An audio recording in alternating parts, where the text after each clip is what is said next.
Good evening and welcome to this evening's work session, Tuesday, December 5th, 2023, on the topic of the Community Policing Facility Joint Work Session. We have with us the Police Commission. Thank you all, Commissioner Shaheen, for being here. The Building Committee, we're going to go through a brief review of last time, the last meeting, going on to the community policing space needs, opinions of costs, capital improvement plan, options, City Council and Police Commission questions, and then we will have public comment at the end. We're not constrained by the council meeting, so we'll look forward to that. But City Manager. Thank you, Mayor, and I'll turn it right over to Deputy City Manager Suzanne Woodland to open us up. Good evening, everyone. Suzanne Woodland, Deputy City Manager, and also sometimes wearing that lawyer hat that is so convenient sometimes to wear. So, welcome. If we could move to the next slide. So I want to make sure that I introduce the whole of the team. So I have had the privilege of working with what we're calling the Community Policing Facility Working Group. A big title, but for some interesting characters who have been working really for almost a year now on this community policing facility kind of project that we're hoping to deliver. So let me introduce some of the members of the team. We have Bob Robacek, if I pronounced your last name. Got it. Who's here tonight and will be speaking. He's with LaValle Bressinger, one of the architectural firms. We have Ian Reeves from Architect Design Group. He will be on Zoom when we need him for part of this program. We also have subconsultant Mark Jobin, who is a construction estimator specialist, since we all know that cost is an issue. For city staff, of course, we have yours truly. We have Public Works Director Peter Rice. Joe Alameda, our facilities manager, has been working with us all along. Monty Bohannon is always helpful. And Chief Newport could not be with us tonight, but we have Deputy Chief Mike Maloney here. Karen Senecal is also here from the PD. Business manager, keeping an eye on the money. Councilor John Tabor has graciously been sitting with us through a number of meetings to help provide some perspective as we go along this process. Commissioner Kate Coyle has also been involved. And then we have John O'Leary, who we keep dredging back into public service, former city councilor, and he and I work together on the Portsmouth Public Library. So we share some history there. And we just happen to highlight those who we expect will be speaking tonight, so that's the only reason why some of us are bolded. All right, so the intent of tonight's meeting. So first, we want to respond to those councilors who asked for additional information at the City Council and Police Commission work session last month. As you know, we were somewhat constrained for time, so tonight is really a continuation of what we expect to be a continuing series of public meetings. They began in July of this year when we first discussed programming. They continued in September when we talked about sites. And then, of course, we had our work session last month where we shared the preliminary estimates of costs that we had received. Second, we want to share the working group's thoughts on sites. So based on the cost estimates, based on the comments from the public and the other input we received from the council and others, both formally and informally, since that workshop, we're going to say right out of the gate that we think Clough and Sherburne come off for consideration. We also think revamping the current space at City Hall complex comes off the list for a variety of reasons. We can talk about it. We think what remains for consideration are Granite Street and the lower lot. And we'll be happy to dive into that and talk about why we think those are where we might want to focus. We're hoping to allow plenty of time for questions. The presentation will not cover all the questions we heard, both formally and informally. So ask away during Q&A. And we will hold as many meetings as we need to hold until those of you who are charged with making policy decisions relative to this project are ready to take some definitive action. So to the extent you are ready later in the evening to provide feedback or guidance to the team, we will talk a little bit more later in the presentation about what feedback might be useful and helpful at this point. And to that end, I encourage you to hold your views lightly as we go through the work session tonight. And I say that because, the beauty of my longevity here at the City of Portsmouth for over 20 years is that I've been involved in multiple projects. The public library, Fire Station 2, the middle school addition and renovation, the Foundry Garage, Pierce Island Wastewater Treatment Facility, Grafton Road, Pease Water Treatment Facility.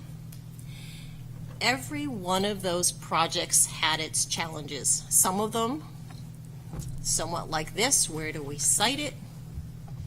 It's going to cost too much. Do we revisit the programming ask? I've been through this. And you know what? As long as we keep working at it, taking the input that is provided both by the public, you city councilors, police commission, there's a path through to find a solution that works. And I'm happy to say there's not a project that I've been involved in of that list I've, read that, people by and large, when we're done, are satisfied with it. So that's why I'm saying hold your views lightly, ask as many questions as you need, and we'll keep meeting as long as we need to. Okay. All right. And so I am turning this over to Ian Reeves, who is on Zoom. Well, good evening, everybody. Happy to be here virtually. Ian, hold on a second. We're having trouble hearing you. Oh, I'm sorry. It might be you, but it might be us, so maybe it's a combination. Okay. Now you're still. I can hear Ian. That's better.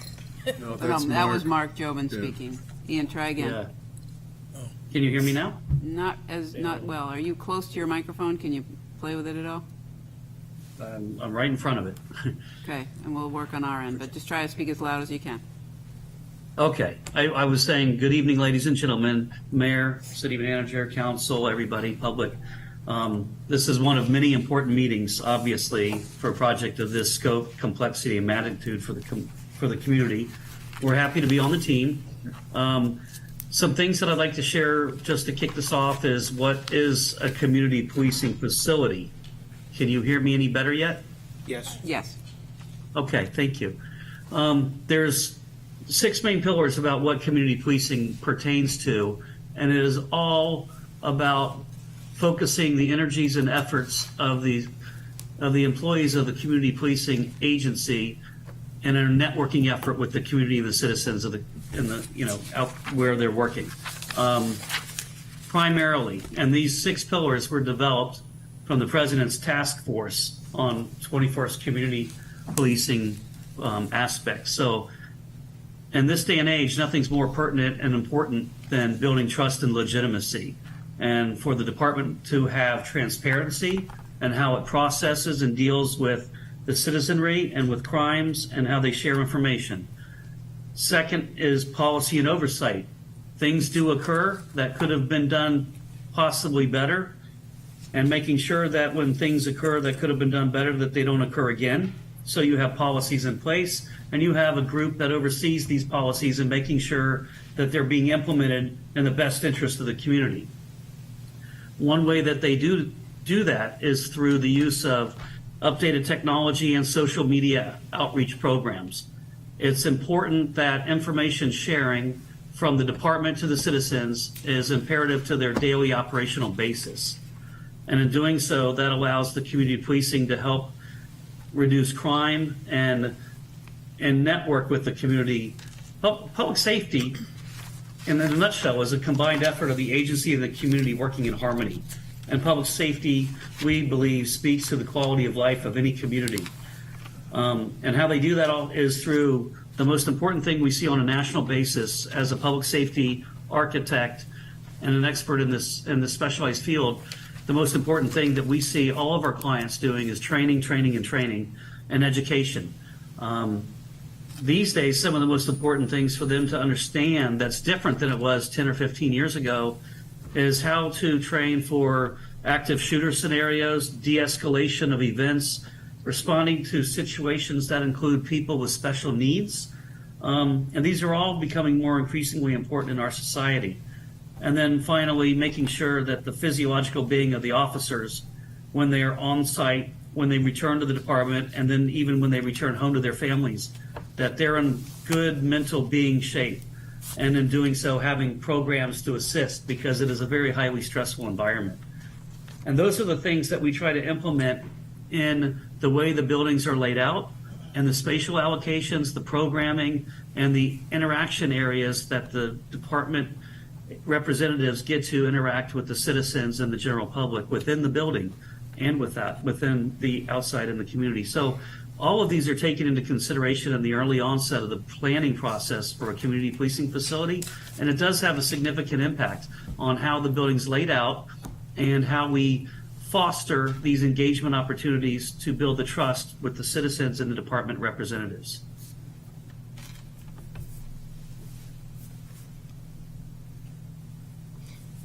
Thank you, Ian. All right. I think we're over to, Thank you, Deputy City Manager, Mayor, City Manager, Councilors. Thank you for your continued interest in this project and in hosting this meeting tonight in hopes that we'll have more productive meetings to come. But I'd like to talk a little bit about the space program, the space needs program, and a little bit as to how the project got to the size that it is, including the actual footprint of the facility. So, right off the bat, this team immediately realized, with the opinion of costs being produced, that already with two previous versions of space needs being modified and being reduced, that we still firmly believe that is a work in progress and something that's continuing. So we didn't expect, when we made 2 rounds of cuts previously, that we would be in the position here, kind of looking at the price tag associated with this project. But that being said, seeing the reality of where we are at now, our team has already started and will continue to look at additional cuts to the program where some cuts may be necessary or where we can afford to make cuts. But with respect to the project in and of itself, so the entire staff of the police department, all divisions, all units, all programs, effectively representation of every single person that either works in the building or does business in the building, met with the consultants and answered a couple questions, which were, what do you have now that you use to do your job? What space do you have? What space would make your job more efficient that you don't have right now? And what might you think your best estimate would be for 20 years from now in your position? And what might you, if you're there in 20 years, or somebody else in your position in 20 years, need to efficiently do your job? So that was the guidance that we had going into the space needs project, and that was the methodology that we used as a department to build the space needs program and kind of outfit and loosely design what we may need now and for the future. And largely, the space needs also works in conjunction with the services we provide the community. So I know with the recent publication of the cost associated with the program. There's been a lot of comparisons to similar towns or similar cities, and at first blush, you could say, why does the police department that has an overnight population in the city of 22,000 people need such a big facility? And that's, quite frankly, that's a fair question, but it's a city of 22,000 people that's very safe. And that doesn't happen by accident, and it doesn't happen overnight. But the other side of that as well is, although there may be 22,000 people in the city, it was recently published that we have in excess of 34 to 35,000 restaurant seats in the city. Just this past Saturday, we had upwards of 15 to 16,000 people attend a holiday parade, which, for the police department means a briefing room that has about 25 officers in it. It has our drone unit involved. It has our tactical unit involved. It has our canines involved. So those are all the things that go on behind the scenes to manage all the functions of the city. And we started at 3:30 in the afternoon on Saturday to get ready for the parade at 6 o'clock. And all those divisions and all those people and all those animals and all those drones all need a place to store their equipment, to brief, so that we have a public event that's safe. It's estimated there's about 60,000 people that either work or visit the city every single day. An average day in the summer consists of upwards of 7,000 people at Water Country during the day, which may start with a 10K road race that might take 10 to 12 officers, followed by a concert at Prescott Park for 2,000 people. Meanwhile, the 33,000 restaurant seats are probably mostly, if not full. So although it's the comparisons to a 22,000 resident city population is a fair one, it's our obligation to point out that Portsmouth it's a gateway destination city. The growth is continuing to expand, and we're expanding with that. So all those things are taken into consideration for the needs of the department now, in addition to the needs of the department in the future. Ian spoke about, policing in the 21st century and what policing is now versus what it was 10 years ago. Early next month, we hope to have starting our new mental health civilian employee who's going to work hand in hand with patrol and detectives to better manage many of our mental health calls because those have increased over the years. In addition to the vibrant city and all the things that we have to police that are obvious, there are some that are less obvious, but things that we manage and police on a regular basis, which includes 15 identified separate critical infrastructure key resource locations, including bridges, 2 military installations, Deepwater shipping port. We're within the 10-mile radius of the Seabrook nuclear power plant.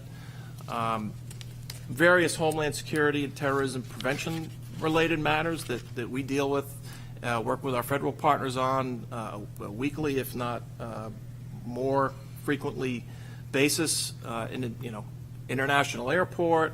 So all those things that make up this great city are things that we work with and plan on the back end. So all those things, I mentioned that because all those things are taken into consideration with the space needs. And Ian also mentioned training. There's a particular more emphasis on training, de-escalation training. We've always de-escalated. I've been doing this 25 years. I was taught de-escalation training in the police academy 25 years ago, but we didn't call it that.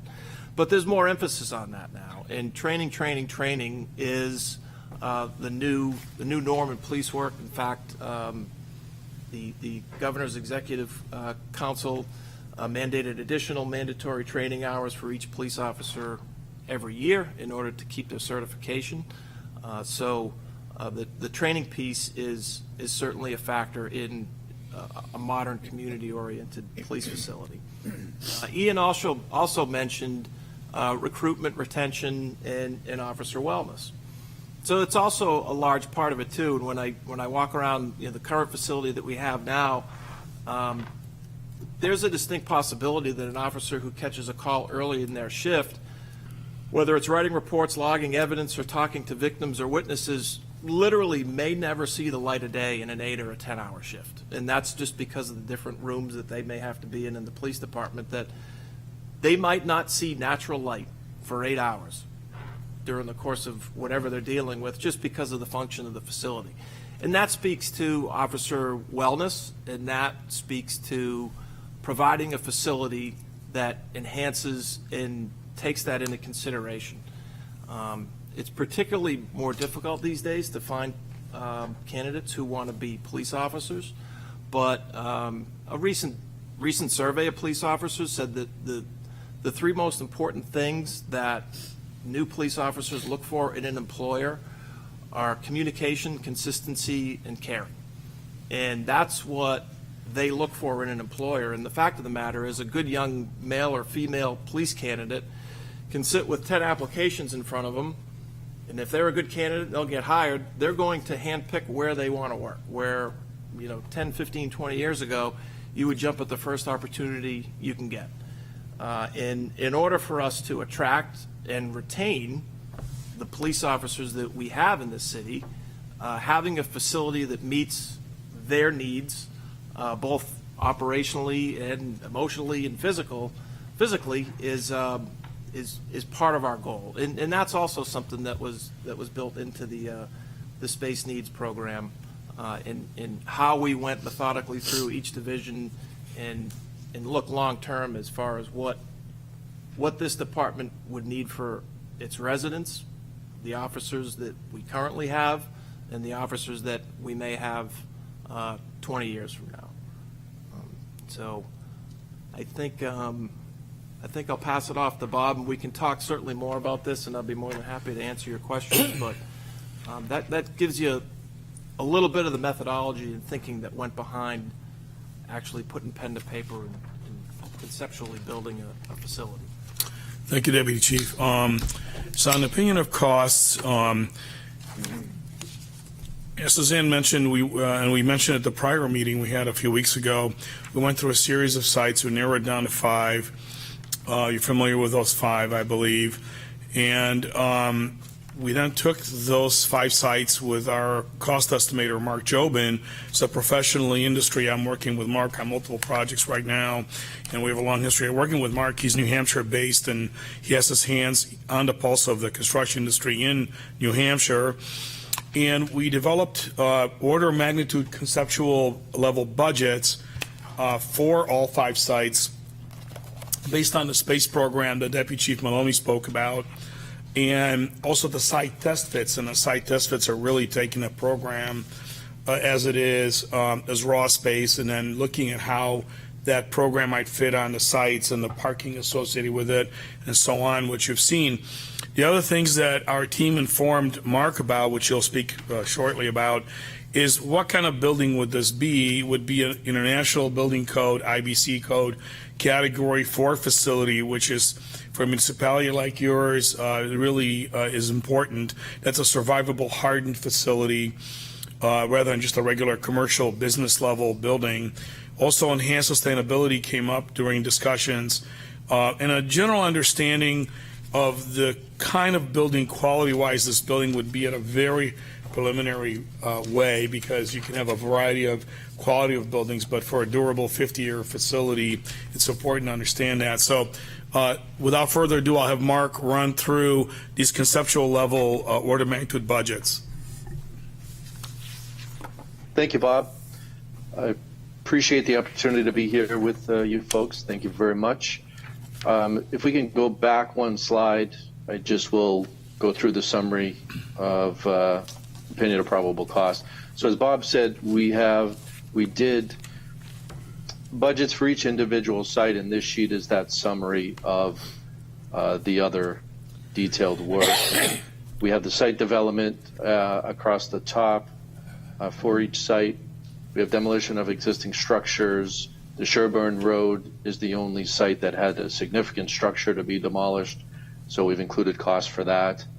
We have the IBC Category 4 policing facility, which is consistent for the first 4 sites. City Hall being an addition and renovation, those costs are slightly different. And then we had the ad for a sustainable facility. We added a 10% design and construction contingency to each site based on the subtotal. And we added 20% for soft costs to each site. We have stranded costs, which for the first 4 sites are the cost of relocating the facility and department from the current space to the new space. The City Hall lot has 2 moves, a move out and a move back, as well as leasing and fit up for a temporary station during the time that the existing building would be renovated. We have field replacement. The first 3 sites have ball fields on them, which would be replaced at another location, so we've accounted for that. And so we have the total community policing facility cost there for each site. Then we added the training and maintenance facility costs, which are for the 4 sites shown. And the lower lot site doesn't have the real estate to add a training and maintenance facility on the property. So that $5 million is to renovate the existing facility, which is at an off-site location. And we have the total project costs at the bottom, taking into account all of the above numbers. The next slide is comparable benchmark to 7 other stations in New England, which are either under construction or very recently built in the last 2 years. These are all community policing facilities, and I've indicated the size and the total cost of those stations when they were built and escalated those costs to 2025 on the far right-hand column, which is what the Portsmouth numbers are based on. They are based on anticipated construction costs in 2025. And you see that those square foot costs range anywhere from $812 to $1,203 a square foot, with Portsmouth coming in for the Granite Street site, just taken as one example, at $962 a square foot.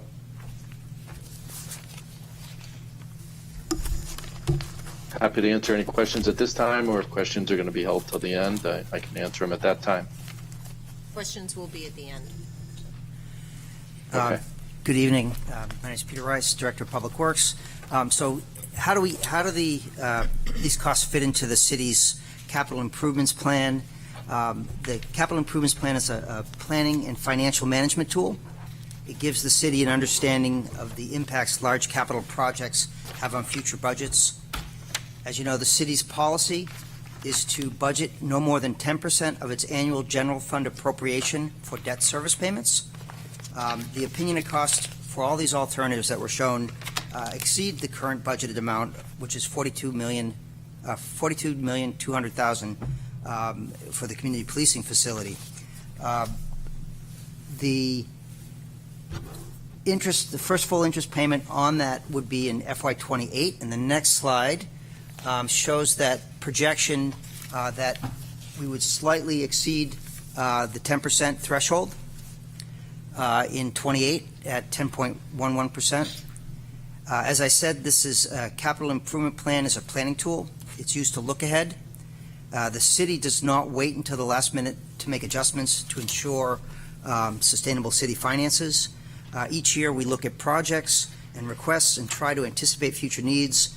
As the year's CIP, last year's CIP was no different. In order to meet these goals, last year we looked at a number of projects, which are shown in the next slide, that were adjusted in terms of schedule and some in terms of scope in order to maintain an acceptable level of debt service. These projects were deferred, which means their impacts were delayed and must be accounted for as we move forward to show, which is shown on the next slide. As you can see, additional project adjustments will be necessary in order to accommodate changing priorities. in order to assure we're staying within that 10% threshold. It's important to acknowledge that this is a snapshot in time, and it does not reflect the FY25 CIP, which we anticipate to have additional requests for limited funds. This is an important exercise, which we go through annually. We look at what the city's priorities are, and we adjust programs, and this project in particular is no different.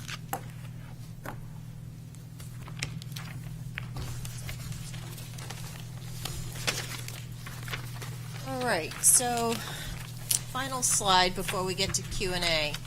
And what we want to kind of get you thinking about is where we think input would be helpful sooner rather than later, but it does not have to be tonight.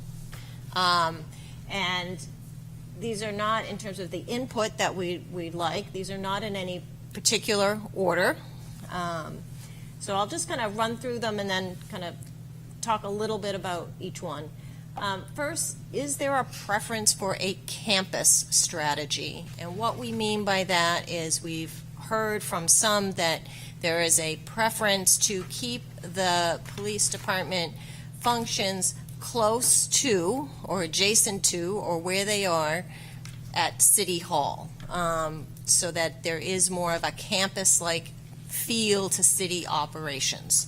And it would just be helpful to know if that's a strong preference, because that obviously then informs what sites we would focus on.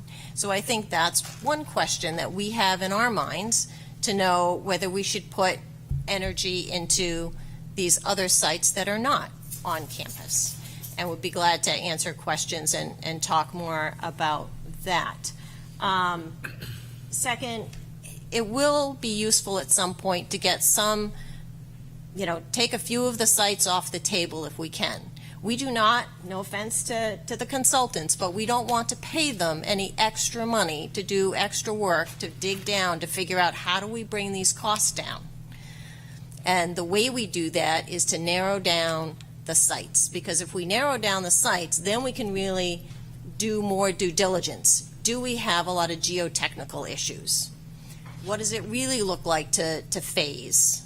Can we start blocking out if we know the site, so we can find those adjacencies? You heard the deputy already mention that we're revisiting, his department is revisiting the programming again. You get numbers, okay, where do we look? Well, it's a lot easier to do that exercise of where can we skinny up the program if you know what site you're looking at, because that opens up opportunities. Feedback on a budget target. It would be helpful to know and have some sense at some point when you're ready, and it may be after we kind of see what the CIP looks like for FY25, which, as you know, you're going to see next week, and then you're going to have a work session on in January. It will be helpful to know, is there a target, now that we have more information, to shoot for, because that will help. Because we were, working with the 42 that was in the CIP, and then we got the estimates that seemed an order of magnitude bigger than what we had anticipated. So now we've got to reconcile, and that reconciliation may come later in January after you kind of look at the CIP for FY25 and begin to look at all the asks. And one sort of piece that the working group has been discussing is what we've been calling kind of a hybrid option, which is if we are very constrained in budget, if we were to look at doing some construction in the lower lot, there may be some pieces of the current PD program that would be appropriate in a new structure, and maybe some pieces of the existing facility that is in City Hall here that could be renovated and be coordinated, kind of somewhat linked to that campus idea, but a little different in the sense of we have not done that exercise. Again, this is a process, and it is going to be an ongoing process, but these are some of the things, as we got the estimates, we had to kind of think about and kind of bring forward to you. And if we know there's, that's one option that we have not fully explored, because it's a process. And we're learning as you're learning, and trying to figure out next steps. How do we get, the max here? So that next steps, as we get input, is we'd be able to further refine the program, look better at site costs, and that may mean doing some geotechnical work. And that will obviously affect square footage. And that's a driver. Reevaluate the costs when you look at FY25 CIP.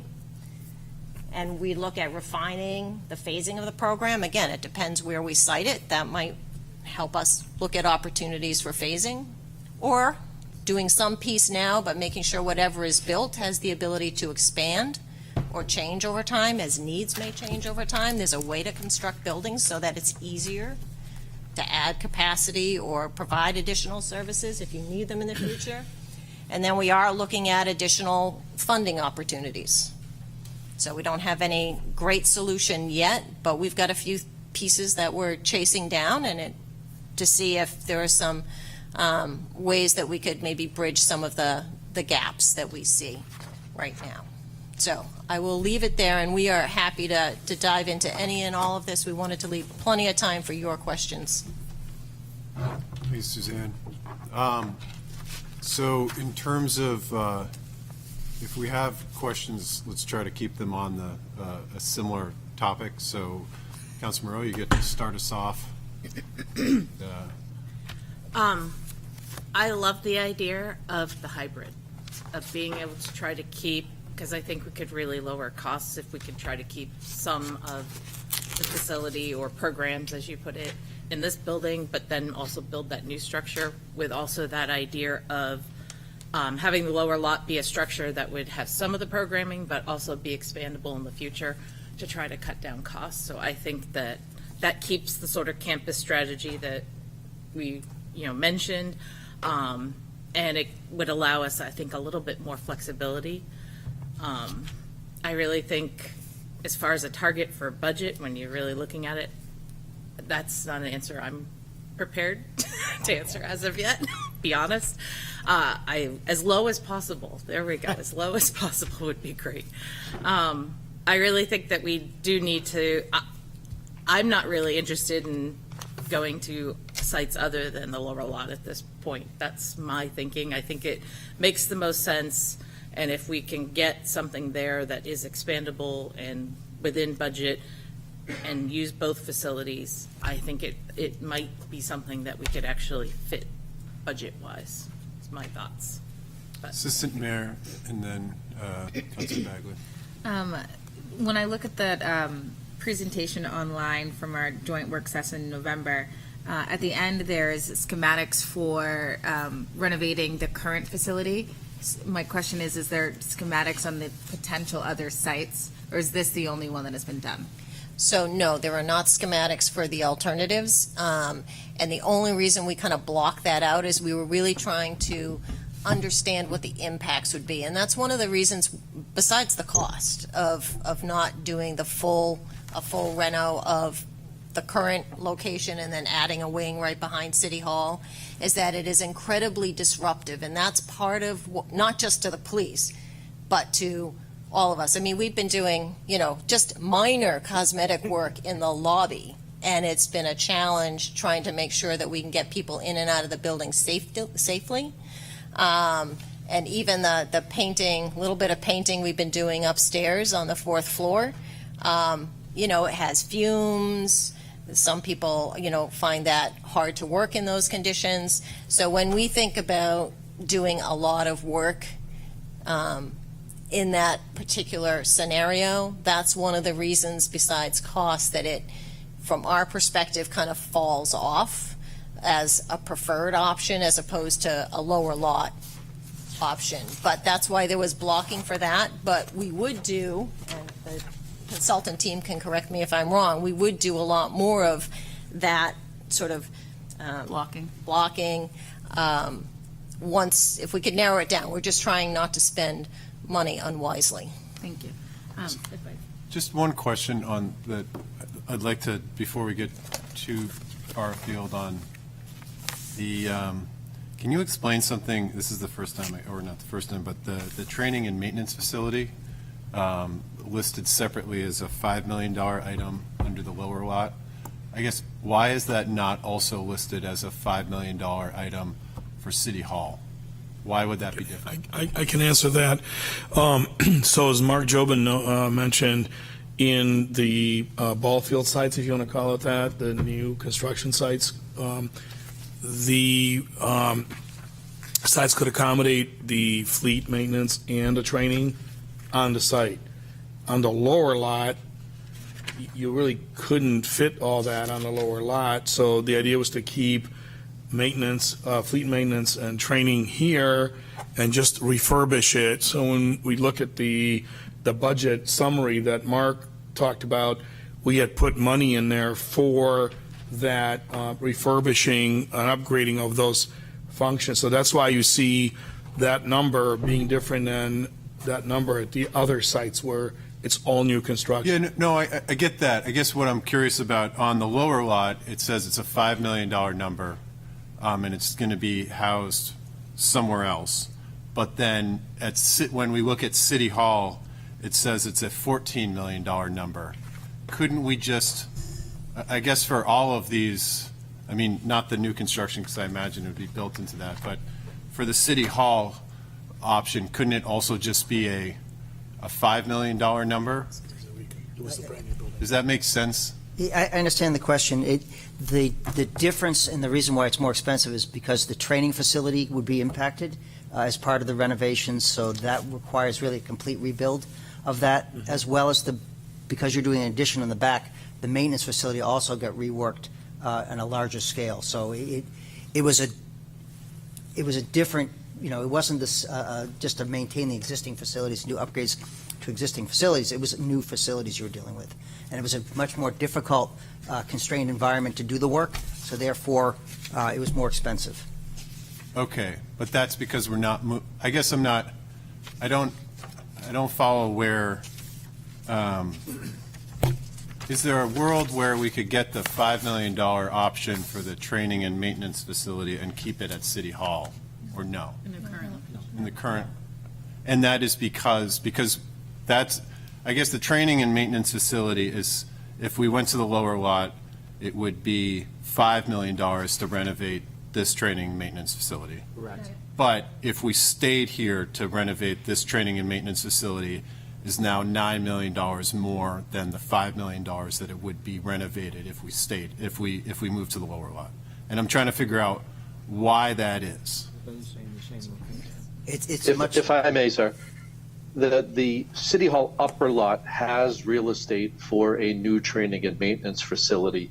So that $14 million represents a brand-new training and maintenance facility on the upper City Hall lot. Okay, but could we do the $5 million one here, or no?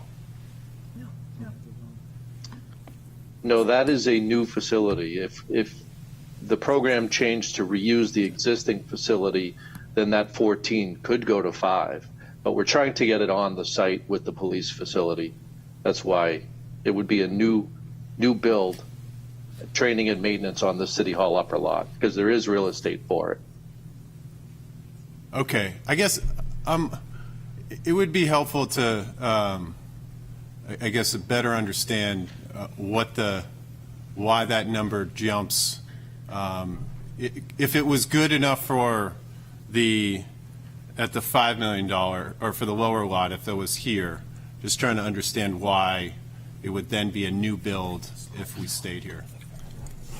Mayor, hi, if I could, if we were told to renovate downstairs, it would be a complete gut of the entire, lower levels, multiple levels, and we would rebuild, more state-of-the-art, more appropriate training facility and range. But if the concession, the $5 million number is a refurbishment of what we have right now down there to try to give it. We would never just leave it the way it is, but if we were to move out and leave that there, we would, to be part of the lower, lot hybrid model, we wouldn't be doing a full gutting downstairs and rebuild. We would just do a small refurbishing of what we have, and it's whether or not it's adequate remains, the question. It's not ideal. Well, I guess I have come into this with all of these are adequate and ideal because we're talking about them. Yeah. And so if that's not the case, then that should be made clear. But I would like to know if this is good enough for moving down to the lower lot, being able to explain why it's not good enough if we were to So stay if, here. if I could get the slide back to the one that showed the site Let me try to figure that out. with the, I think it's this one, Before this one. the one before this? No? Nope. No, I'm sorry, The other way. the other direction. Right there. So what you're doing is you're taking an existing single-story Butler building, that's the maintenance facility, and you're replacing that with a multi-story building that is both maintenance and a training facility. So it becomes a much more complex building in a tight site. So if we were doing the addition and on to the existing building and going for that route, in order to have a maintenance facility and training facility, it requires more complex construction and a more difficult, it's just a more elaborate building. And so therefore, it's a more expensive building. If you're not doing the additions to the back, it gives you the ability to renovate the single-story Butler-type building to make it more functional, to use the existing firing range to make it more functional, and not incur the higher cost because you're really forcing a lot more into a smaller space. Okay. This is, and I'm seeing it's going to just drive more questions for me, so I'm going to cede it back. But I guess in terms of, from my perspective on the programming elements of a maintenance facility, it would be great to have a bullet to say, why are we not consolidating all maintenance throughout the city from just a maintenance standpoint for all of the fleets that we own and operate? Like, that would be good to be able to say, like, why does the police need one? DPW has another. Fire has a separate one. So I remember asking that question probably 4 or 5 months ago, and I know I got an answer out of the team, which, as I recall, and you guys will fill me in if I'm missing pieces, but I recall that part of it is there's a lot of specialized maintenance because of the equipment that's in the PD vehicles, and that one of the bays, at least, well, where's the evidence bay right now? I know we had because I know I asked the question. Right. Part of that answer is exactly what the deputy city manager had said, was that many of the vehicles that we have in our fleet facility are vehicles that contain sensitive equipment that have to be accessed oftentimes at a moment's notice. And with respect to some of the fleet services, we operate 24 hours a day, and sometimes we need things fixed or access to things that can't necessarily wait. And as far as the evidence vehicles, so I interpret that as two different ways. We have a vehicle that's used as a crime scene vehicle to go out and process evidence. However, it's stored next to a vehicle that may be evidence. So our existing garage right now stores police department equipment vehicles and vehicles that are evidence in crimes.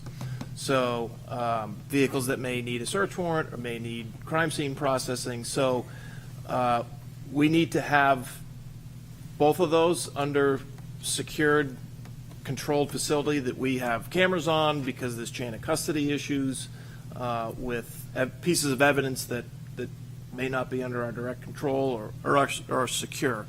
So I think there's a couple of different reasons there, and I know that's done in other areas as well, other areas where the city's maintenance facility takes care of police, fire, DPW, But they also have, full-time mechanics that do the work on their vehicles. We don't. Our vehicles are worked on by dealers, so we don't have staff that works on our police fleet, so to speak. We can certainly continue to look at it, but I understand the question, because I certainly had some of that, and I know we had some conversation around it. All right, Counselor Bagley. Thank you, Your Honor. I've got a lot of questions, but I'll just keep to a couple key ones and a couple comments. Looking at the list of recently constructed, struck by Beverly, Mass, 32,000 total cost. Looks like 20 million. Augusta, Maine, 25,000 people. Total cost 20.5 million. Square footage. Those are Square footage. Population. Those are not population. Okay, population would have been helpful. bigger than Augusta. East Boston, Massachusetts, 29 million. When we had the number in the CIP of 40-something million, the expectation is that we'd get something back that closely matched that number, and then we'd be making, or at least from my opinion, we'd be making cuts from there. So I'd like to see the police station come in at 25 to 30 million to give you a number to work with. And the reason I'd like to see it come in there is, we're a very safe community.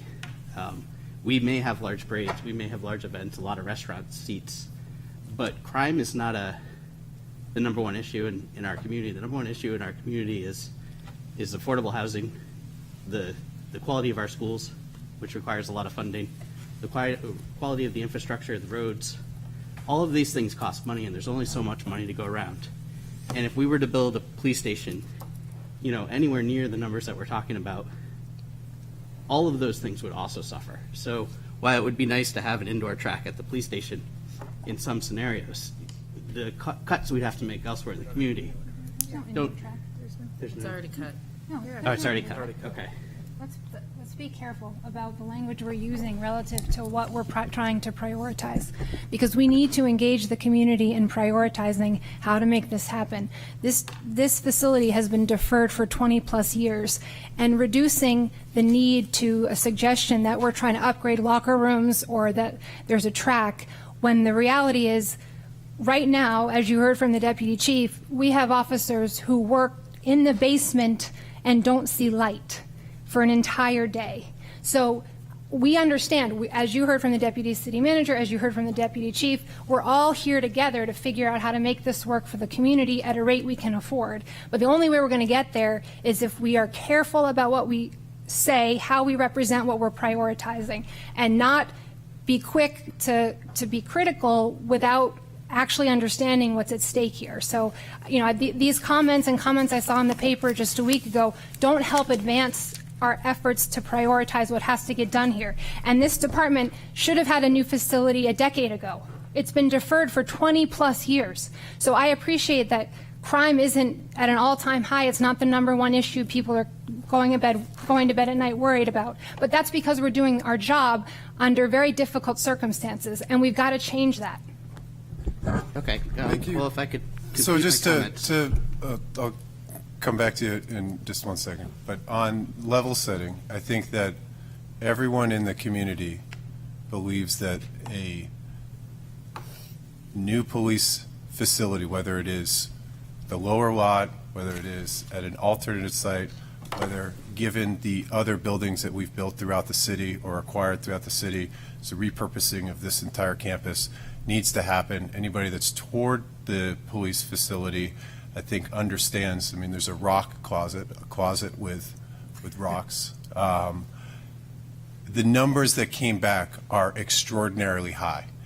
And if we cannot have conversations that are looking back at that number and trying to figure out how do we get that to the CIP number, knowing that there is a strong need to have a facility that works, that people get to see the light of day, all of these things, with remembering that all of the things that my colleague and good friend, Councilor Bagley, mentioned, the number one reason we have government is safety. That's why we organize into government. And in New Hampshire, we're lucky enough to have in our Constitution that a right to education, that we cherish education, is also part of our constitutional duties. And so there's a lot of things that we have to do in this.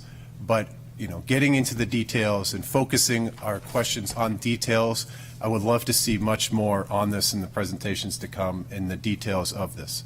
But I'll go to Councilor, back to Councilor Bagley to ask a question, and then I have Councilor Cook, Councilor Lombardi, Councilor Denton, and then back to the Assistant Mayor and Councilor. Because I had definitely more than just one. Okay. So, and to further to the point, which it sounded like was one of the more important details, is I would only be supportive of a police station that is either the hybrid model of the current position in the lower lot or the lower lot. I would not be supportive of any of the other sites based on all the information. If one of those other sites had come back in substantially cheaper, I think it merited consideration, since they all seem to be relatively the same, at least with the view from 30,000 feet. I don't think it makes sense to move the police station from the City Hall complex. Thank you. Okay, and now we have Councilor Cook, then Councilor Lombardi. Thank you, Your Honor, and thank you so much for the presentation tonight. I may be the only one here that gets different feedback than the mayor's received from the community, but the feedback I've received is, why do we need a police station? And I have to say, our policing is so good in the community, so I commend you for that, that we have an extremely low crime rate in the community. And so I'm still at the stage where I'm asking about needs and needs assessment before I'm jumping to where you put it. And so I have a lot of questions around data. Do we have data on where's the current police force deficient in providing services that is thereby increasing our crime rate? So questions around that. How is the facility impacting increases in crime rate? What is the average size of a police station in a community of our population with our crime rate? Because I'm looking at these communities that were provided to us, and I can tell you the one that's comparable in size, as far as square footage, has a much higher crime rate than we do. Is a much larger city, and several of these communities where we were giving comparables are much larger cities than we were, and their footprints are much smaller. So I have toured the police station recently in the last few weeks. We've done considerable improvements to the space. I agree that there's definitely deficiencies, and I could see those when I was there. There are actually not many officers that are in rooms with no windows, but there are some, definitely. And there are definitely a space where our crime lab is probably not adequate to meet our needs. But I have questions about what exactly we do need before we go making decisions about where to put it. And I definitely would not be in favor of moving it away from the campus model that we have.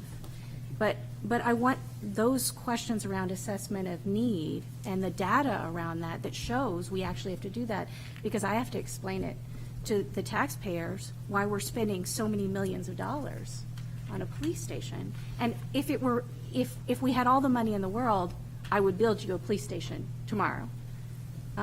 But we're having to balance that against other priorities in the community. So I need that data so I can explain to residents why we're making this decision. We're going to Councilor Lombardi, Councilor Denton. Thank you, Mayor. I guess my question is, excuse me, it seems like the lower lot to me, is a good option.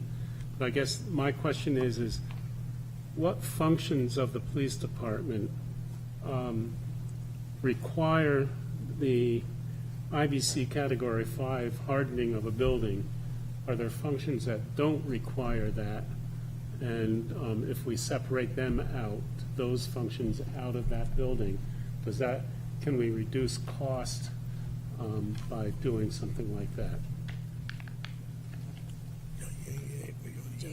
So, yeah, do you want to? Yeah, I mean, I'll have Ian pitch in. The Category 4 applies really to a full station, but in a hybrid, which you haven't done a hybrid yet, parts would stay here and parts would be moved, and some of these departments have intertwined and they have to be together, right? So if you split them, these things you move when you move to a lower lot have to work together. And I'm going to have Ian, I can respond to this, but I'm going to have Ian discuss what specific functions would absolutely want to be a Category 4, because the current building we're in is never going to be that. So. And could you explain why this building can never be that? Like, if we moved everything out, could this building be that? Or what category is this building? Is that facility? I think that would help. So I can answer that question. Ian, if I want to share, first of all, is Ian, are you still on? Yeah, you all Okay. had muted me. I had to unmute Okay, myself. so I can answer the first question about the structure. So structural codes have changed about every 2 or 3 to 4 years. This building is really old, as you know. Parts of it are really old. The original hospital wing, the north building, was built in the 60s, I believe. So that was designed for like 8 different codes away. When it was built and designed, it was built as a Category 4 because hospitals are generally designed and built to be IBC Category 4 as a critical facility, emergency facility. It no longer meets those requirements, and to retrofit that building would be incredibly expensive, okay? So, and almost impossible to really do. So the functions that would remain there, and also additions you would add to it, cannot be literally connected structurally to it if we build additions to it, because those additions were to be IBC Category 4 or even a business category, you'd have to take some design constraints as to how you marry those. It's done all the time, but you couldn't, for example, marry into existing structure. You'd have to separate it. But as far as what functions really absolutely should be a Category 4 that would move to a lower lot, I'm going to have Ian answer that question, please. Bob, we have to be careful as architects to throw out acronyms. IBC is the International Building Code. That's right. I already mentioned that earlier, but yes. These facilities are referred to in the International Building Code as essential facilities, so they are held to a higher engineering degree level requirement and permitting than any other office type structure. Jails, hospitals, public safety facilities, first responder facilities, those are the ones that are considered essential facilities. The program elements within this proposed project that could be isolated from the essential facility structure would include training, the fleet, storage, rolling assets, but everything else, records, patrol, operations, and detectives, forensics, property and evidence, the administrative areas, booking and holding, where you're responsible for the life, safety, and wellness of anybody you take under custody. All of those programmatic elements are required to be in the essential Category 4. We've done this before. We have isolated the training components in separate buildings on a number of occasions. That's something we can do. Certainly, the storage of the investment of the equipment that the city has in the rolling asset storage facility could be isolated separately, and we already have that as a separate program element, as we do the firing range. So that consideration was implemented from the get-go in the programming and the spatial needs assessment development process. I would suggest that what Bob has tried to explain relative to a facility upgrade, to take something that's not code compliant for an essential facility Category 4, you have to structurally isolate it from any other adjacent component, which is what he was trying to articulate, which is very, very cost deficient in terms of your return on investment for a project of this size. We would want to tear down whatever it is. If we were to, for instance, if we were to redevelop Upper Lot for the essential facility component programmatic elements, we would have to basically tear a wall between the existing facilities that City Hall occupies and anything new we would build for the police department. Mind you, we would then be utilizing a 70 or 80-year-old foundation system, an exterior wall framing system for an infill project, which, in my opinion, would be a terrible waste of the taxpayers' dollars, because you're going to spend an inordinate amount enhancing the structural integrity of the building envelope to meet the current code requirements, and yet we could be building operational square footage for the department on a new building at probably 35% less cost for the citizens. So just on the IBC 4, is it stating that we are, we're deficient now in IBC 4? What are the effects of that? So the way the IBC works is if we renovate, if the cost of the renovations exceeds 50% of the value of the structure, then you have to bring the entire structure up to current code. Sorry, I guess I mean it different, and I appreciate that answer, but what I mean is, are we looking at IBC 4 as something that needs to happen just in itself, or are we looking at it from a cost perspective, because the cost of the, I guess, like, is IBC 4 necessary for the police, or is it necessary from an insurance standpoint, just asset, it needs to be IBC 4? Are there material benefits in terms of life safety to police officers through the IBC 4, or is it a way we got inspection departments, like here in Portsmouth, we've got good ones, Right. and they can be exhaustive. Is it the latter in terms of, we're asking everybody to use, breakers on 220 volts here, and they're flipping, and there's not enough it's difficult, or is there's direct benefit to the police by having the IBC 4? Does that question make sense? It does make Yes, sense. sir. Mayor, It's the answer, I'm sorry, Peter. it's a survivability of the building in an extreme weather condition, ice storm, something like that. If you want to know your building is going to be able to handle a hurricane, this is, and you need it because it's essential services. That's the desire. Currently, the city does not have IBC Category 4 building. So we are at a disadvantage if we had a major hurricane come through and we needed shelters. We would obviously do what we had to do, but we would not have the comfort of knowing that the building was designed and built to withstand that type of hurricane. Okay. Yeah. So The premise is that it needs to be able to remain operational during and immediately after any major event, be it man-made or a natural disaster. So it has the critical infrastructure redundancies as if the water supply, the gas supply, the electrical supply have all been compromised in the community, and this facility maintains operations. Okay. I guess for the longer than I should admit publicly, I thought the IBC Category 4 meant from a hardening aspect of like getting in or out of the building. And it is simply, or not simply, but it is so that if the world ends, this is where, for intents and purposes, this is going to be, we will start again here.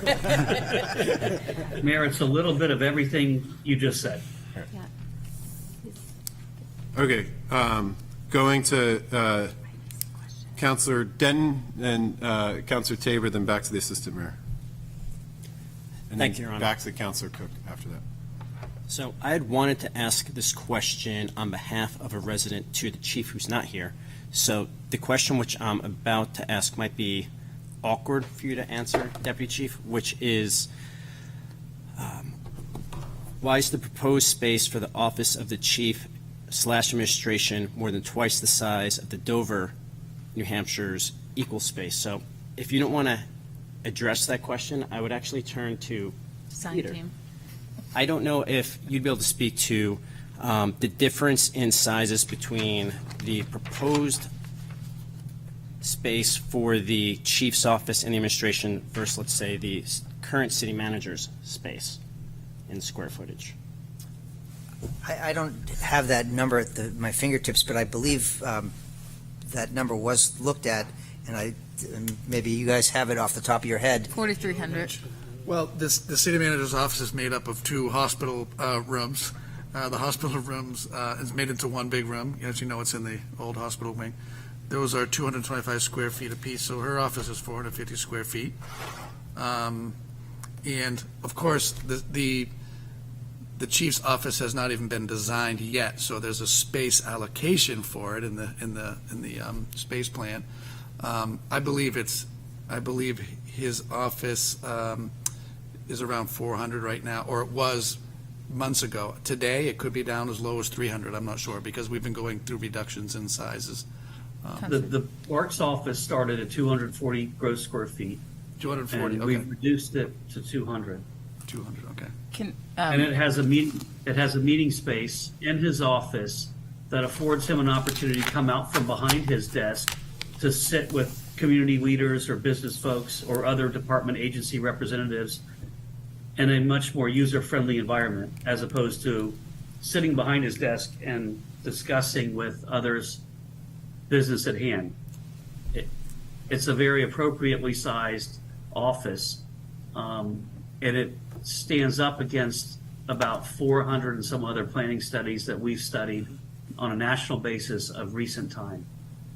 It's not a 400 square foot office. I'm not sure if in that question, the question includes the entire, because the section is called Office of the Chief / Administration. Yeah. There's about 8 or 10 different spaces included within that. So I would have to understand the question better, because I did the programming for Dover, and I've worked on the programming with Bob and with Chief Newport and with Mike and everybody else on this project, and they were all consistent. Some of the offices get pared down, as a deputy chief articulated previously. We started with once, and we're on our third reduction and attrition effort towards efficiency of needs, identifying as often as possible multi-use space and open floor space that is flexible and can be repurposed as the need requires to be changed. What we don't want to do is encapsulate everybody in individual offices, which are very difficult in the future to repurpose. So the premise is to make these programs as flexible and multi-purpose as possible, so they do not sit empty in a building of this complexity, scope, and cost. Sorry to interrupt. As a point of clarity, I believe the resident was talking about the administrative office of the chief, which is around 4,300 square feet. So I don't think that the resident was asking about the individual office, Okay. chief's office. I think he was asking about the total of the administrative suite and the size whole of that. section, the whole Yes. unit. Okay. Yes. Great. That makes a lot more sense. Yeah. Yes. Thank you. Okay, going to Counselor Tabor. Yep. Thanks, Mayor. Two sort of rebuttals for the good of the conversation. First of all, I think the notion that we should spend less on this because schools and other things are more important, I would argue against that. The schools take care of a population of 1,600 people. The police take care of 22,000 residents and 30 or 40,000 visitors. And the public safety is an essential core function. We can't do without it. So I think that's our challenge, and is how do we house that core function? And that brings me to the point of Councilor Cook. How do we relate a better facility to some drop in crime or something like that, or some greater efficiency? I was in the newspaper business for 30 years, and there were notorious owners who would say things like, "I never made a dime off a brick." Actually, they'd say it in more colorful language than that. And they would always have small, dilapidated buildings. And their organizations could not flexibly move around in the space, reorient to the way that the business was changing, and they couldn't grow. In other words, you invest on a 30-year basis to house an essential function and give it the flexibility in the room that it needs to run the program for the space. So, no, there isn't a way to quantify But I do think what we've got now is inadequate. It's not organized the way a modern community police department needs to run. It's poor work conditions. And we spend hundreds of thousands of dollars a year keeping it running, which adds to the urgency of doing something. So I just wanted to talk about those. In terms of where we are, I do think the community has come to recognize that this current building is inadequate. 2 years ago, I don't think they did. But I think there's growing awareness of the deficiencies of it. I certainly think in the last election, every single candidate said that they wanted to do something about the police station. Then we got to the cost. Boom. There's the big shock. And we've got some facts of life to deal with, right? If we build a school, it's sized to the student population. If we build a library, it's sized to the resident population. But unique in our core essential services, our police force has to be sized to the service demand of 52,000 calls for service a year from a population of not just 22,000, but as Deputy Chief Maloney pointed out, more like 60,000. The other fact of life is we're not a city of 60,000 with the tax base of a 60,000 city. We're a city of 22,000 with the tax base of a 22,000 city. And I think that's why we've been stuck for 15 years with that mismatch that's made this project really tough to do. You know, to keep the city, the downtown, the restaurants, the parks safe, it takes 62 sworn officers and a total staff of 95 people. And, you know, that service load drives the head count drives the architectural program, that drives the square footage and the cost. I think we saw from this comparison, the construction costs are in line. You know, they're in line with what's being built right now. So there's no way we can magically make those go down. You know, I think the hybrid has a lot of opportunities if we can phase the project, keep the shooting range and the vehicle maintenance where they are, build on the lower lot. That has the big savings in the training and maintenance, and it perhaps allows us to phase costs so that we spread out the debt load. You know, I think, do we need 7,000 feet of community space if we're on the campus? Maybe not. We might need that at Granite Street. You know, I think we do have to take a hard look at the square footage. In fact, I'd go so far as to say the logic of this mismatch between how big our department service area is and our tax base, the logic of that says, with those facts of life, we sort of have to look at the 42 million. We have to go through the exercise of what that would be. And I think we'll find that that would be inadequate. But we could build back up from that. In other words, if you said, what if we stayed within budget? What does that give us? And if you answer that question, you may find very inadequate areas, but you may find by doing that, you know, maybe some of these square footage requirements aren't as big as we think. You know, we've got 4,800, 4,900 feet for patrol in an era when officers have pretty much an office in their car. Can they just have a landing station or simpler something like that? Again, the public space, if we're on a campus setting. Are there opportunities there to look at the square footage? So I think it's a combination of a hard-nosed look at the space needs, look at all the synergies if we do the campus model, the hybrid, and in any and all ways that we can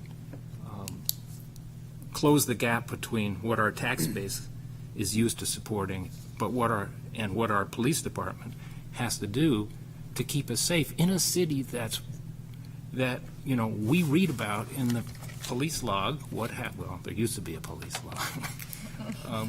We read about what happens at night. We need a certain force on the street because of the nature of the city we are. So that's where I come out. Assistant Mayor. Thank you. I agree with a lot of the sentiment that Councilor Tabo said. I agree that we do need a new police facility. I completely support that. My concern is, I want to start with saying thank you to the committee. I have been following this very closely, and the reduction already from 63 to 57, I know that took a lot of work. I think for me, the biggest part of this is trying to figure out how we can lower the general and overall footprint of the facility. I spent probably the last 4 or 5 days really looking at, and I am not an engineer, I am not an architect, but looking at the facility that I find sizable comparison of where I think we could be, which is Shrewsbury, and really looking at kind of everything that their facility offers, and it seemed like a lot of it matched up with what was on the needs assessment. Obviously spread out differently, different sizing, but it seemed like that facility at 45,000 square feet really held most of the things that we are looking to hold. So while I know it is a challenge and I'm asking a lot, I would, to me, that is the only way that we are going to really solve this problem, is look at, again, the assessment of space needs. And I do think that we could potentially, with the hybrid model of keeping some of the facility down here, maybe with those two models, we get to closer to that, 50,000, 55,000 square feet when we leave the firing squad here. If we potentially look at the gym facility here, if we look at, some of these things that I know that the committee's talked about and have run those things. But for me, it's hard to,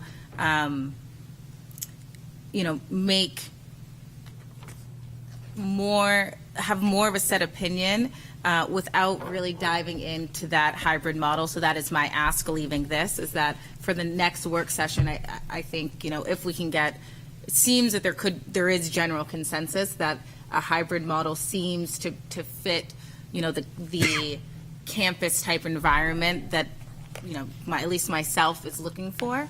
And then when you bring it down, you bring it down to, 50, still we're at $50-ish million. And and then when I look at this, the lower lot,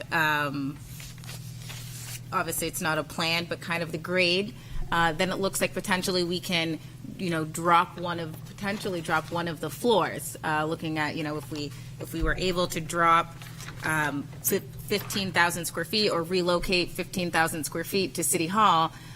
And then, because in my mind, I'm also thinking that we're looking at potentially a 4-story facility right here.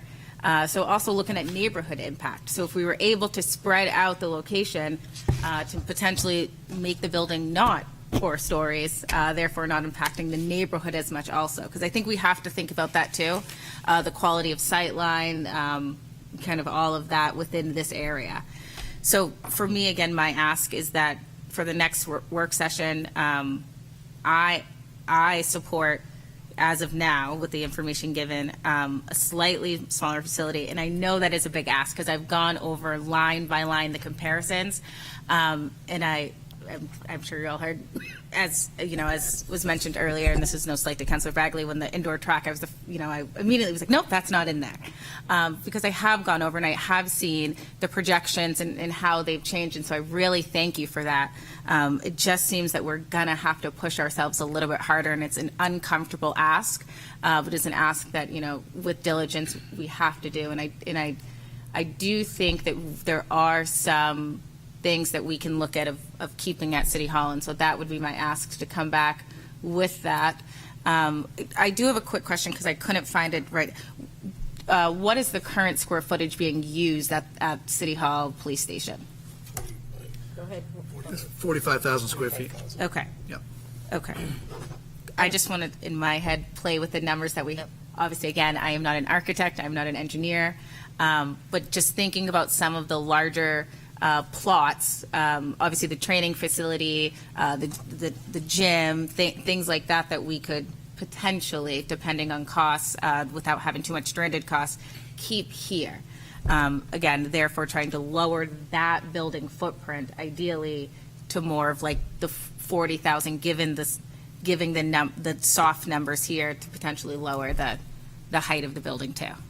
And this is the kind of input and questions that we've been looking for, so that we can do that additional work and just do it more pointed. Again, not wanting to chase, you know, ideas that really don't seem to have some legs to them, so that we can come back and bring more detail when we get it narrowed down. You heard the deputy right out of the bat saying, well, yep, the numbers are high, as we all discovered.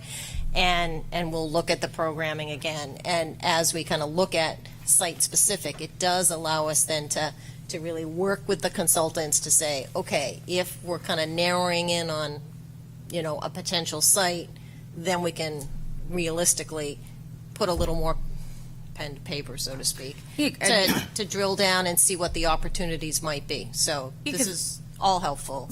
For me, it's very important, you know, again, when we're looking at, and I would say that everyone, including everyone at this table, if you have not looked on the city website, under the community policing, there is a draft outline of all of the Pricens comparison of Lower Lot and, I believe, Granite. But, you know, it's hard to, without understanding how much ledge is there, without kind of those more due diligence parts, because we could find out there's too much ledge, and then, you know, then we're at, you know, an additional 10 million, I don't know how much it costs to move ledge, but we're at, and, you know, millions of dollars moving that, and therefore Yes, it no clay. longer makes it make sense. I'd rather have ledge than clay. Yeah. So Okay, good to know. we're going to go to Commissioner Schur, then Mr. O'Leary, Commissioner Commissioner Shaheen, Chair, then Counselor Cook, then Counselor Bagley. And then, okay, Deputy Chief Maloney after that. A point, going to the public conversation, or the conversation everybody here is going to have with the public going forward. I can't say strongly enough, from all the work I've done throughout the years in terms of bail reform and other criminal legal reforms in New Hampshire, how incorrect it is to draw any causal relationship between the size of a police department and the crime rate. If that were the case, then I've got the best example that we should spend as much money as possible on as big a police department as possible, because since the Manchester Police Department built a new police station 8 to 10 years ago, the crime rate in Manchester has gone down. So, you know, what causes crime rates to go up and down is a deeply complicated issue that has, except at the very, very extreme, not a thing to do with the size of the police building. So, I think it's up to us to educate the public out of that overly simplistic perspective on crime, the relationship between crime rates and spending money on a police building. It's just not there. We will go next to Mr. O'Leary. Thank you, Your Honor. I haven't been involved in as many projects as the deputy manager, but in my career, I've been involved with 6 large municipal building projects. They all had issues. Some of the issues we're dealing with today, finance has always been an issue. When we did the athletic fields, 2 days after we decided to rebuild the athletic fields, Pease closed. And so everyone said, you got to stop everything because there's no money. With the library, the original building plan that we had for the library was significantly larger than what we ended up with. It's a process. And I appreciate the input of all of the counselors giving us the tools to go forward with that process. I know that it gets kind of cumbersome when you say counselor this and counselor that. So anyways, when Beth was asking at the last meeting about can we drill down, well, we couldn't drill down on 5 sites. If there's consensus that the lower lot is where we should be spending our efforts, we can drill down. We can get you the answers. It is a process.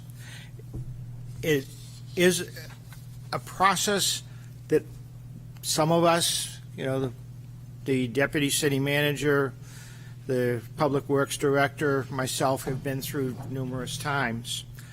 The other thing I want to point out, if I can, to kind of address Josh's question and, and Joe's reference, we've been asking the tough questions. The letter that we got last week, I will tell you, I asked the same questions in July. I've been through this process. I don't know every question that's going to be asked, but I've got a pretty good idea. So I asked the comparison questions that were related, presented to you in that letter. We will be there to give you all of the answers, but we can't give answers from a general perspective. It makes more sense to be able to give them specifically. If the direction we're getting from the council this evening is to look at a hybrid and look at the lower lot, I thank you for that. And I thank you that with those tools, we will be able to work with you and allow you to justify what we move forward with. And what we want to move forward with is a project that provides the city with an effective, efficient, cost-effective police department in a manner that provides good value for the tax dollars that are being spent. That's what we want to do. I'm sure that that's what you want to do. And with the feedback that we've gotten this evening, we can move forward and hopefully provide you with that information so that this process can move forward. Thank you. Thank you, John. Next up, Commissioner Shaheen, or Police Chair. I'll defer to Deputy, and then I'll. You're going to go I'll back. switch places. You're going to switch places? All right. His maybe. Sorry, I'm trying to get everybody. Good. All right. Switch places. I just wanted, to reiterate that we knew these questions were coming tonight as soon as we all saw these numbers. Going into this process, the police department had priorities to have a new facility at a new location, have everything we want at that campus. In the last meeting we had, I think it was either me or the chief said that our preference would be that everything we need to do our job be on the same campus. The reality is that may or may not be the case. And that ultimately may be something we concede. We've conceded twice with cuts in the space program. And we started doing it again week and a half, 2 weeks ago, up to and including today. What I could tell you, the other goal that we had is that we don't want to come back in 5 years or 10 years and say what we have is inadequate. So there will come a time where we're not going to take any more off. And that's a balance that we have to find for a 20-year facility that gets completed, it's more than a 20-year facility, but, it's the space needs program, went out 20 years, that the city can work with and accept and give us the things that to concede that, and we're willing to work with this group, police departments that will do anything to get out of where they're at. And some, if not most of those police departments now have already outgrown their space, and they wish they went for a little more, because they're not where they need to be, and they haven't adapted to the way police works now. We'll continue to look at efficiencies. We'll continue to sharpen the pencil. The shared spaces, and Councilor Tabor mentioned, the community meeting room. I want to make, perfectly clear, the community meeting room is also primarily the training room for the police department as well. So it has to be a big space. Can it shrink? That's certainly something we're going to look at. But just this past Saturday, we had upwards of 30 people in there briefing for the holiday parade. So there's no two ways about it that space needs to be large, and it needs to have what we need. First for a training room, but also doubling as a community space that's open to the community. So that's something that we'll continue to do, is look at those shared resources. And, I just don't want the perception out there that we have a massive community room that's being used only when there's community functions or we invite the community in. It'd be used primarily as our training room, but also offered as a training room. So, thank you. Thank you, Deputy Chief. Next up, Councilor Cook, then Councilor Bagley, and then we'll go to Commissioner Shaheen. Thank you, Your Honor. I first wanted to thank Commissioner Scherr for answering my question, because that's the question I get all the time from residents, is why do we need a new police station? Our crime rate is so low. Everything is fine. It doesn't make any sense to them. So thank you. I really appreciate that answer. So I have a few questions on size, because I know that the assistant mayor was really clear about her analysis of size. My question is more about current size versus need. I know that you've noted that Dover's police station, that they've determined it's too small, but they're currently already 13,000 square feet smaller than we are, and they have approximately the same number of officers. So we're already larger. We're at 45,000 square feet now. They're at 32,000 square feet. So why do we need to be so much significantly larger than a local police station that houses essentially the same number in workforce? Does anyone want to respond to that from the PD side or the architect side? Because you were on the committee, so. And I think that goes directly back to Deputy Chief Maloney's points about how relative to Dover, we have a totally different population, number of restaurant seats, events, number of people working in the community.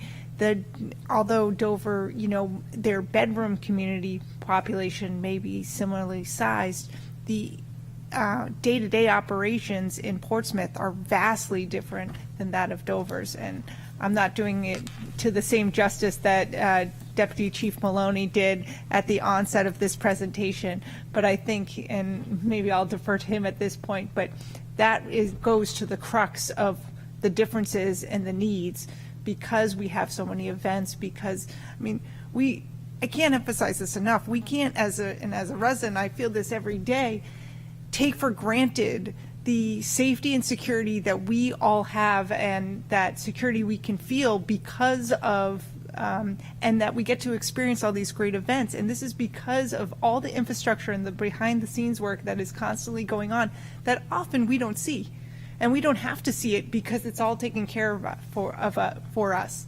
So again, going directly back to number of restaurant seats, the not just restaurant seats, but bar, on the weekends, the influx of people, the use of alcohol that occurs in this community, people vacationing, all sorts of things. So.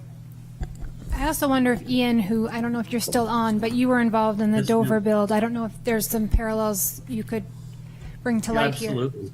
So when we were doing the programming analysis for the needs in Dover, Dover nowhere near has a service population that you all have. Your influx on weekends could be 100,000 more than your sleeping population, right? Dover, within 2 or 3 blocks of the site we settled on, across from the city hall, existing city hall where they were in the basement of, has a community center with multiple meeting and training spaces.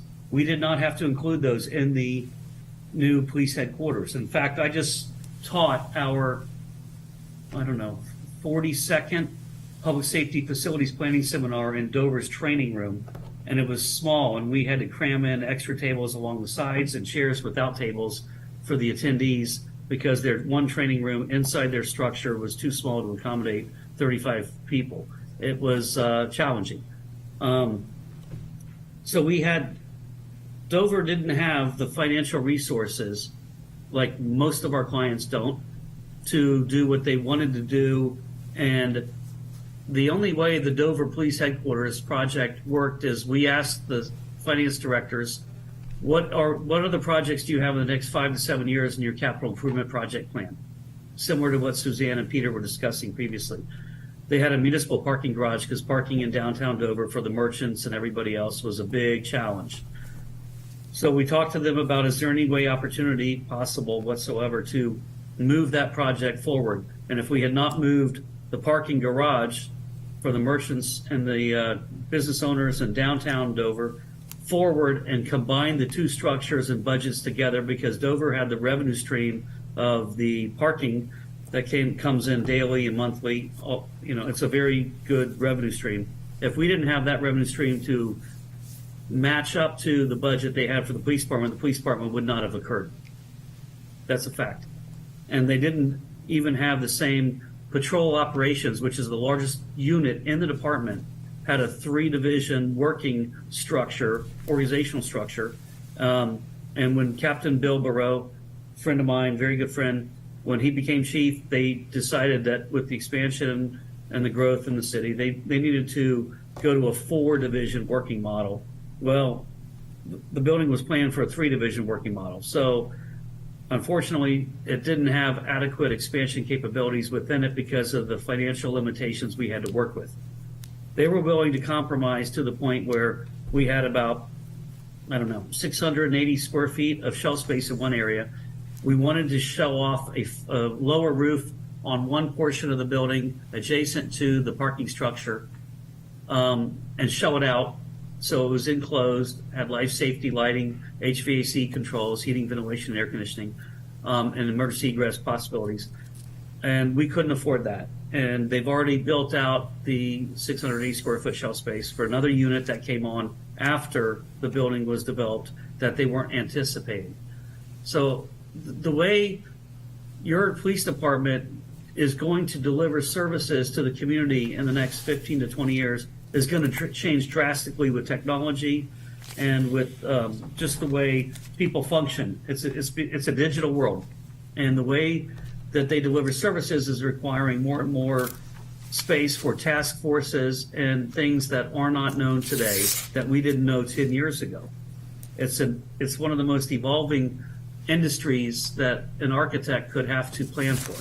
It's challenging. So what we do is we spend an inordinate amount of time at the conferences, listening to other experts lecturing ourselves, and trying to help our clients plan for the future as much as possible. What we're planning for 20 years out today will be different than what we think it is today, but there will be a need to take on that space. So to the extent possible, it's imperative that we all consider how we make this building flexible and expandable, and if it has to be a phased development, that's fine. If it has to be splintered, only splinter off things that aren't a day-to-day operational need, or else it might adversely affect your operational capabilities and take officers off the street that need to be on the street, and they'll be in different places traveling back and forth, which is a concern I hear from almost all of our clients. I think that the comparison to Dover is, I don't think it's a fair word, but the best word that comes to mind is disingenuous, because the situations there and the situations you all are facing are vastly different. They had the training building. We don't have the training building. I understand in the letter there's space in hotels and this, that, and the other, but those aren't secured. They don't have the technology that a training session, a police department would need to utilize to produce the training environment or venue that they need with simulation studios, augmented reality, all kinds of things. The real-time crime center. It's all about technology. And when we compare, as Bob said, from one department to another and a community to a community, that's understandable from a general perspective. But I can assure you, it's not apples to apples. And when we worked on Dover, they had such a little thing. I've been crunching numbers, and your current need with your staffing level right now, you should be around 48 to 52,000 square feet. But that doesn't plan for anything in the future. And where you are today is one of the, I would say it's in the bottom 30% tier of facilities I tour on a national basis regularly. And you all recognize, and I appreciate that, and I'm sure the department does, that the facilities are inadequate and they need to be addressed. What we have to find is a cost-effective development model that fits the community's needs and capabilities. Suzanne mentioned funding strategies. We chase a lot of grants from the federal government. Suzanne has already indicated that that might be a consideration, that everything is on the table for helping you all finance this and fund this project.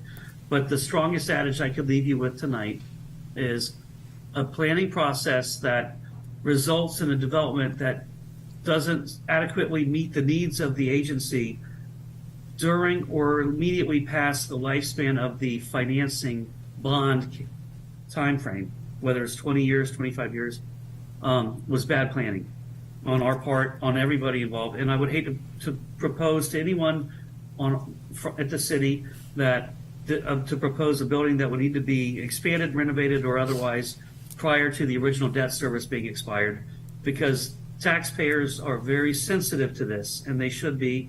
We all are taxpayers. We all respect and appreciate the communities we live in, or we wouldn't be there.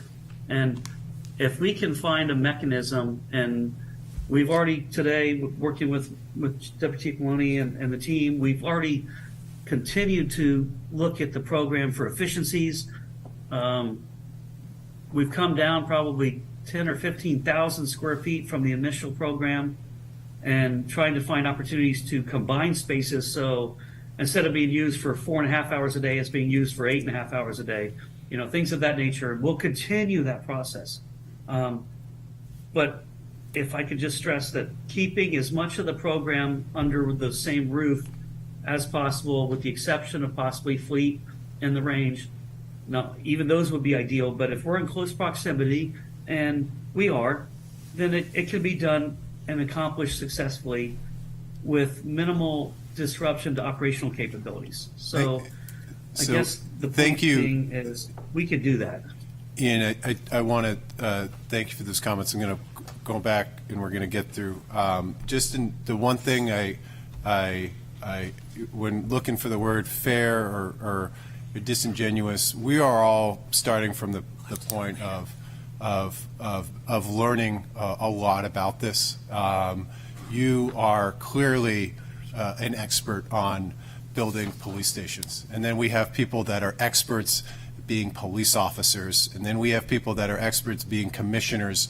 Our job is to make sure that at least 2 out of 3 people in Portsmouth understand this enough that we agree on it. So the questions that we have are never from, I'm assuming that everybody's coming from a very genuine spot that's looking to be able to answer a question that's very typical. Well, Dover is X, why are we Y? And we need to be able to answer that. And that's where those questions come from. It's a process, and I thank you for being as passionate and as eloquent as you are in describing that. We are going to be better for that as we go through this process. Now, Councilor Cook, you had a follow on, then Councilor Bagley, then Commissioner Shaheen, and then we're going to go to public comment, because I think we've put a lot out there right now, but that's how. Yeah. So, Councilor Cook. Thank you, Your Honor. I want us to also, this is just a follow-on comment, because, we keep talking about difference in population and surge, and Hampton has a surge that's larger than ours. They estimate their population surges to 100,000, and their facility's 22,000 square feet. That's why I'm asking these questions, because our facility size is already significantly larger than some other communities that have similar challenges as we do when it comes to surge in population during the day. And so I'm hoping we can come back and look at that. But the other thing I wanted to ask about is, have we considered other possibilities here at the City Hall space? And I'm talking about possibilities like using the Seaboat building, using the 3rd and 4th floors, assuming that the move, we talk about stranded costs and moving people, may be significantly different to move out the school department and human resources. And the school department we might find that by using space that they occupy and moving them to another facility, city facility in general, that we increase the capacity for the police within existing footprint. The same thing with other resources that we have in the existing building. Have we considered all of those possibilities? And can we, if we have not, relocating other departments within the city to other locations, or housing them temporarily because they don't need the same kind of structures that the police would need? We have not looked at that closely. There may have been some kind of general conversations about other ideas, because when you look at that price, you put everything on the table, but we have not looked at that closely. Is that fair to say? Can I ask that the committee look at this? Yeah, absolutely. When we talk about a hybrid option, that's we open up a different universe in terms of options and alternatives. Ultimately, the police need a functional facility. Right. If we can provide them with a facility that meets their needs in a cost-effective manner, we obviously will pursue that. Councilor Bagley? Yeah, thank you, Your Honor. And I think a lot of our concerns have been heard here, and it is I acknowledge a big challenge. And to the mayor's point, I'm not an architect by training. The type of engineering I do has nothing to do with building buildings. But as a council, Portsmouth has a little bit of a unique setup where the school department more or less reports to the council from a budgetary standpoint, which is not typical in New Hampshire, as does the fire commission and the police commission. And when I look at the numbers, the police, the budget, the proposed budget for this year was 13.4 million, schools 60.5 million, fire 10.5 million. So when I look at that, thinking that as percentage-wise, the school population may be just over 10% of our population, not the full 22%, but they take 54.2% of our operating budget. So when I look at a building, I'm looking at it from the perspective of this is the portion of the pie that this department needs, or this operation has been allocated historically. And how do we get as close to those numbers as we can? Because if we can't, if we have to make, police operating goes from 12% to 14%, well, that may mean schools go from 54 to 52. And these are the things that I'm concerned about. And I'm leaving it up to the committee and the people that know these things better than me to figure out where we can do the cost cutting and the savings. But that's what my concern is, and that's why I want to drive cost cutting and cost savings on this building. Hey, Councilor Bagley?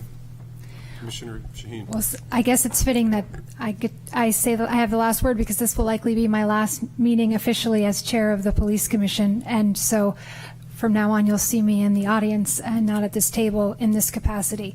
And first, I just want to thank you all, because I was in your shoes. I know how hard this is. I was there when we knew we were going to have to spend a lot more money to get the wastewater treatment facility approved and managed by the EPA, and that was very stressful. And if you want to talk about trying to make the case to the community that this is something that has to be done, think about wastewater.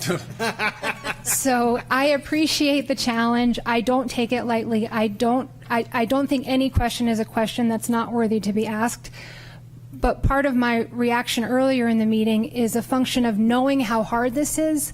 And if there's still doubt as to whether or not we should be doing it, it makes it really hard to get through what you have to get through in the next 2 years to get the police station built. So I would ask you all to give a gut check And if you're really not supportive of doing this now, then we need to know that too. And let's meet, let's talk, let's engage more, because the fact is, using the rationale that because we're safe, we don't have to make critical infrastructure investments in public safety is inviting our community to be less safe. With that rationale, we would have to let crime rates grow up before we have the political and public will to invest in public safety. That's not how we want to run our community. That's not how we want to invest in our community. It's not always proportional. Sometimes we have to spend more money on wastewater treatment, and sometimes we have to spend more money on a public library, and sometimes we have to spend more money on a school. And right now, we have to spend money on public safety and putting an infrastructure in place that allows our officers to do a job in an efficient and effective way. This is the hardest time. Imagine what it feels like on a day-to-day basis to be a man or woman in uniform right now. Think about what that was like after George Floyd. Think about what it's like every day with the mental health crises that our community is facing. It's brutal. It's tough. And yes, recruitment is hard. And yes, retention is hard. We have not had full spots in the department in years. We spend an inordinate amount of time recruiting and trying to retain staff. And it costs us money to do that. It costs us money to recruit, to hire, to train. So I don't take lightly the task at hand, and I don't minimize the effects of the cost projections and what we need to do to get things more in line. But what I would invite you to do, and it's not my purview, it's yours, obviously, but beyond the hybrid model, which we've thrown out very loosely tonight, but really hasn't been evaluated from the standpoint of how that works programmatically, I would encourage the council to think about doing a deeper dive on 3 scenarios. 1, new construction. Pick the spot. It sounds like Granite Street may be the best one. I'm not qualified to say that. I wasn't on the committee looking as closely at it, but it sounds like Granite Street is that for new construction. 2, the lower lot with only the firing range here. And then 3, a hybrid option that looks at a whole constellation of things programmatically, both new construction in the lower lot and trying to preserve what we can here. Because I think until we really do that, you can't get a fair comparison of trade-offs.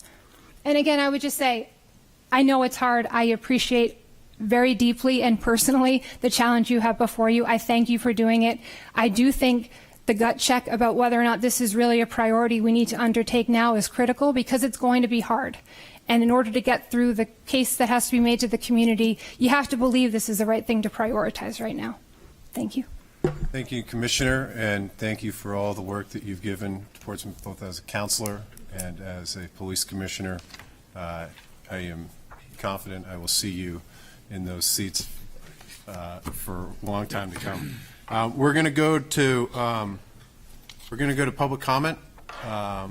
Anybody that has anything to say, please address the microphone. Your Honor, while we're waiting for folks in the room, if you're on Zoom and you'd like to speak, please raise your virtual hand. There's no time limit in public comment, but I would ask that you keep the 3 minutes in your heart. I will keep it very short. My name is Alan Lincoln. I live at 224 Elwyn Avenue, the corner of South Street. My windows look at the crosswalk that goes to the school. I was going to talk about the unsuitability of that site. I don't think that's necessary tonight, but believe me, the pedestrian traffic there makes it unsafe for police and makes it unsafe for pedestrians.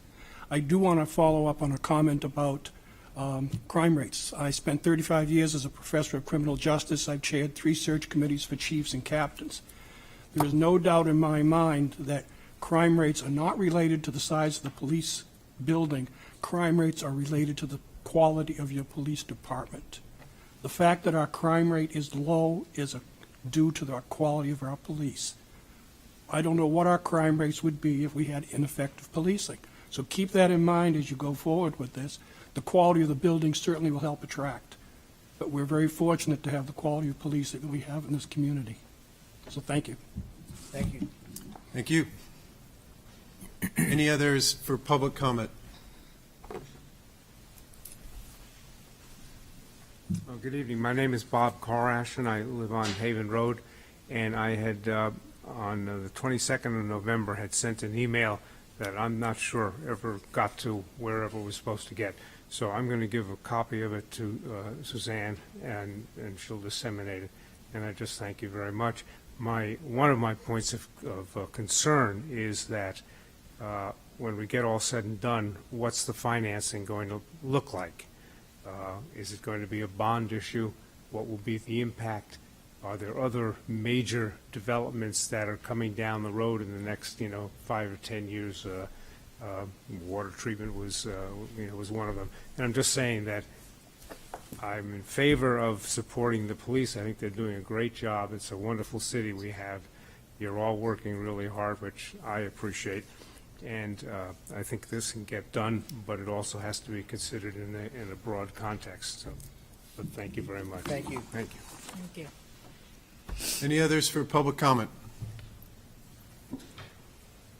Seeing none, I will close by saying I thank everyone for the engaged discussion, getting into the details honestly and with an open mind is how we're going to get to this. And I'll just say that it's a big ask. These numbers that we see here are a big ask. I would echo the sentiments of Commissioner Shaheen in looking at the hybrid, looking at the lower lot, but also and I could be wrong if it's that much more effort to look at one site, since there are comparables of other buildings that are built from a cost perspective. I think that will help us understand what a hybrid model or a lower lot only would work. But this is the type of infrastructure that we need, and it's difficult. And I love the roads when we got a fresh lines on great pavement. I don't know if I did before I was on the council, but whenever I see that, I think it's fantastic. I love our schools. I am a huge fan of being able to send my daughter to the same elementary school, and in a couple of years our youngest. I will say that all of that we love in Portsmouth is possible because we have a fantastic police force. And I am humbled to know personally many on the force, including Deputy Chief Maloney, and having the proximity to City Hall. The only time I felt like I was cheating being the mayor was when I was coming up to the office and I got a text from my wife that there was an incident at the school. And not 3 seconds after getting that text, I bumped into the deputy chief that was walking down after briefing the city manager. It was the scariest 3 seconds of my life until I bumped in to the deputy chief, who explained what the situation was, that they thought it was a hoax and that they were going to be issuing a statement very shortly on that. We cannot have the things that we love in this city without a functioning police department that is built for the next 20 to 25 years. And so I thank all of the effort that's going to go into this. I thank everyone to come with the open mind, passion. We need to get the number down, and we need to be creative about that, but we are going to get something done because we deserve a quality police force here in Portsmouth. It makes everything else that we need to do happen. So thank you, guys. Thank you. Almost on time. We would have been if I didn't go on for 4 minutes. So thank you, guys. Good night, Portsmouth. Thank you.